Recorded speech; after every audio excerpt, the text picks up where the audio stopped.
You shift yourself to another version of Earth that is already more reflective of the change you made within yourself. Other versions of Earth still exist, and on those versions, people may not experience an acceleration that way. Sure. But that's not necessarily your reality anymore, so why are you focused on it? Okay, thank you.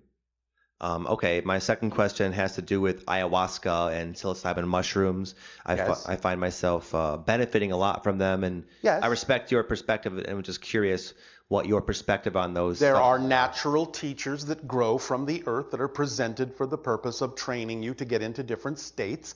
But the point is once you learn to get into those states, the point is learning to get into those states yourself without necessarily always needing the teacher. Otherwise, beyond a certain point, the teacher becomes a crutch. I see.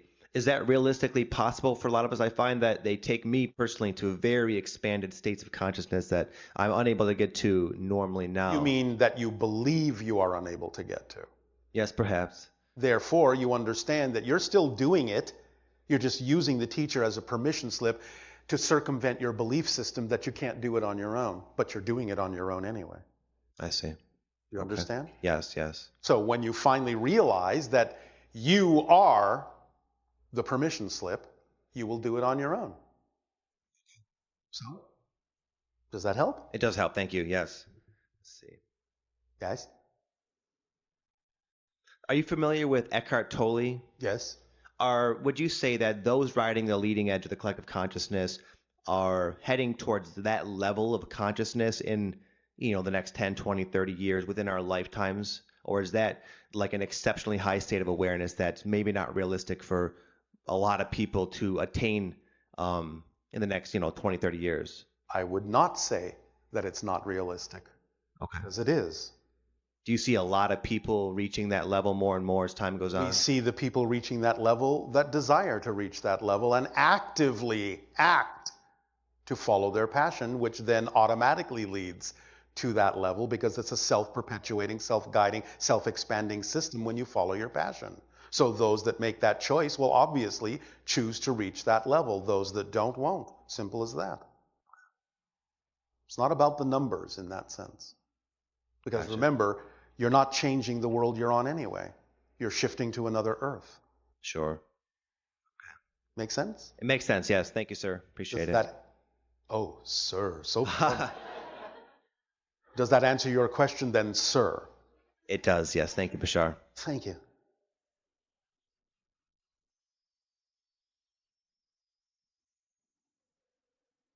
Hello, Bashar. And you, good day. Good day.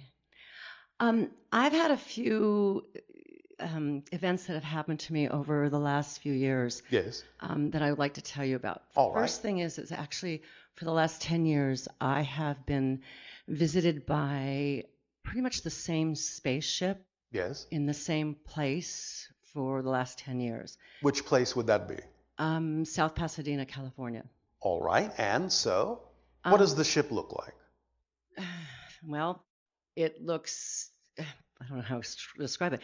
It looks very metal. It looks, it's huge. It's got a round part here and then like portions coming out of it that are round. I mean, it's really huge. All right. And it's got lots of lights that are going over. All right. around And it. so, what are your experiences with this? My experience is that it's trying to communicate with me. Yes. I try, Yes. I get some downloads. Yes. And then it tries to show me signs like hieroglyphics. I mean, just like a whole other language. All right. And so, what do you do with this information in your life? I accept it. I allow it. And do what with it? How do you apply it energetically in your life? Does it help you move forward on your passion more easily? I think it does. I feel very connected to the universe. All I right. feel like I'm being communicated with. Yes. So, it doesn't scare me. It doesn't frighten me. To me, it's just a whole other Yes. realm that I am exposed to. So again, it allows you to understand more of your greater being. Yes. It allows you to move forward in an accelerated way by acting on your passion more easily in life. Yes? Yes. All right. Well, is that enough of a reason for it to be happening? I think right now it is. All right. Do you assume there needs to be some other reason? I don't know. I don't know. Do you need to know? Probably not. I All think I'll right. just wait and see. Yes. The other thing that's happened is that certain objects are showing up randomly in. Such as? I opened a little bag that I have that I keep lipstick in, Yes. and there was a pin that said "Buddy" on it. Buddy. Buddy that just appeared. Yes. And then a couple of nights later, I was eating dinner, and I leaned down to pet my dog. I, like for 2 seconds, came back up, and there was a light bulb in my dinner. Oh, little all bitty right. light bulb. How in my dinner. enlightening. How enlightening, exactly. I guess you like light meals. So it's a little, it was a little surprising. Well, is there something wrong with that? No, there was Do you nothing not wrong want with that. your reality to be that flexible, that malleable, that magical? I do. Well, then, Okay. are you confused? No, I don't think so. I kind of wanted just to talk about it with somebody that maybe, Oh, all right. who had a little bit more experience than me. Well, that's fine, but you sound like you're doing well. Okay. You sound like you're breaking down the barriers of time and space Yeah. and allowing yourself to experience more of the natural form of reality, which is magical and miraculous, where things can come in and go out and there are fewer barriers Yes. in time and space for you. So this would be an exciting thing, yes? Yes. All right. I have one other question. Are the extraterrestrials communicating with us? I mean, are they? What do you think I'm doing right now? That's it. Hello, is this thing on?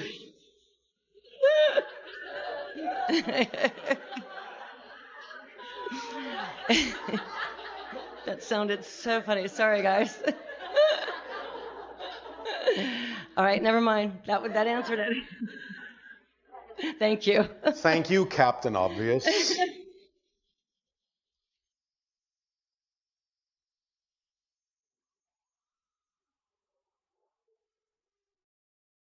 Hi, Bashar. And to you, good day. I just have a question about following your passion. Yes?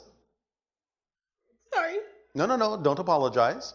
You are letting go of belief systems that don't belong within you by washing out the chemical components of them through your tears. So congratulations. Thank you. So what about following your passion? How do you get over the fear Of? just going for it? Well, first and foremost, do you understand that if you actually are in the state of passion, nothing negative can happen? No. You're linking two ideas together that have no business being linked. This is one of the common things that happens in the minds of the people on your planet. They think that they can be in a particular state and yet experience something of a completely different state, which is not physically possible. If you experience something you don't prefer, it means you had to change your state out of excitement in order to experience that. So let's just say you are acting on your passion and then suddenly you decide to leave that state and then experience something you don't prefer. All right, well, so what? There's a lesson there for you, perhaps, to show you that you might be choosing to do that, choosing to leave that state, and therefore you get the result of having done so. That's a lesson in and of itself that gives you an opportunity to go, well, now what reason would I leave the state I prefer to be in? Now you have something to work with. This goes down to what we have talked about as the motivational mechanism within all of you. You all always without fail, and I mean no exceptions, without fail, because this is how you're built. You will always choose in the direction of what you believe is your benefit. You will always move away from what you believe is not to your benefit. So if you see yourself choosing things, be they states of being or scenarios or what have you, that you can see are not beneficial for you, yet you choose them, your first question would be, what would I have to believe is true in order to make what I know is not to my benefit appear to be beneficial, more beneficial then what I know would actually benefit me. What would I have to believe to make it appear that way? Now you have something to work with. Now you can find out what that belief is. As soon as you expose that belief consciously, it will make no sense. It will be illogical. You will have broken the chain, the connection. And once you have made the belief seem nonsensical, it's gone. That's the end of the process of letting it go, to make it appear to make no sense. Not the beginning of the process of letting it go. It's the end of the process. If you still keep doing the same thing, you just haven't found the core belief. Keep digging. You'll find it. Sometimes negative beliefs, in order to perpetuate themselves, because that's what they're designed to do, will surround themselves with secondary negative beliefs and hide among them, so that when you let one negative belief go, it may make you think that you've let the fundamental one go when you haven't. And it's lurking down there going, she hasn't seen me yet. Keep digging. The way you know it's still there is you're still choosing to do things you don't prefer to do, because you wouldn't do that if the negative belief was actually gone. So once you find out what it really is, and fundamentally most of those negative beliefs will usually come down to a core issue, such as, I'm not worthy, I'm not deserving, I'm not loved. You know, the big three. And when you understand that it's probably based on something like that, then you have, again, something to work with. You can start understanding how reality works, what existence is all about, and you can realize the logic that is missing from your belief that you're not worthy. One way to look at it is, as we have said to many, creation doesn't make mistakes. If you exist, which obviously you do, or we wouldn't be having this conversation, you must be worthy of existence in the eyes of creation, because it doesn't make mistakes. If you exist, which you do, you must need to exist in order for creation to be complete. That means you are worthy by the fact of your existence. You can never become non-existent. By definition, non-existence doesn't exist. So that which exists can never become that which does not exist. That which does not exist is already full of all the things that will never exist. There's no room in non-existence for the things that do exist. So the idea is that you will never cease to exist. You may change form, you may change experience, but you cannot cease to exist. Isness is your fundamental quality. That's just what you are. You are part of existence. And that's it. So by telling creation you're not worthy, by believing you're not worthy, you are arguing with creation about something you can never change. It's an argument you can never win. Ever. So stop arguing with creation about your worthiness. That's one example of how to deal with these fundamental belief systems that say, I'm not worthy. You have all the evidence in existence that you are worthy, because if you weren't worthy, you wouldn't exist. So let's start from that fundamental, foundational concept instead of the other one, which is only an illusionary fundamental concept. Because obviously you exist, so obviously you're worthy. So the belief that you're not worthy is nothing more than a belief. It's not a fact. In fact, you can go even further into the paradox of the situation.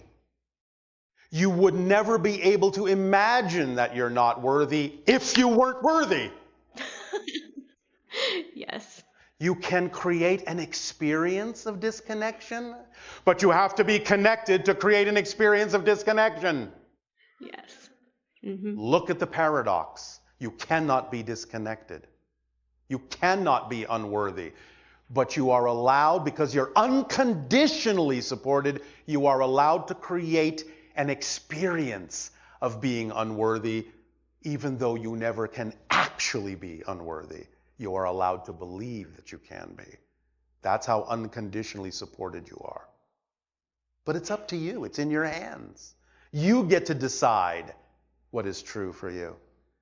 The greatest gift, the greatest power you have is the freedom to choose. So choose. Nothing will contradict you. Okay. Anything that seems to contradict you is you choosing to believe something that doesn't work for you. And when you do that, recognize it's a choice. And then ask yourself, why would I choose that?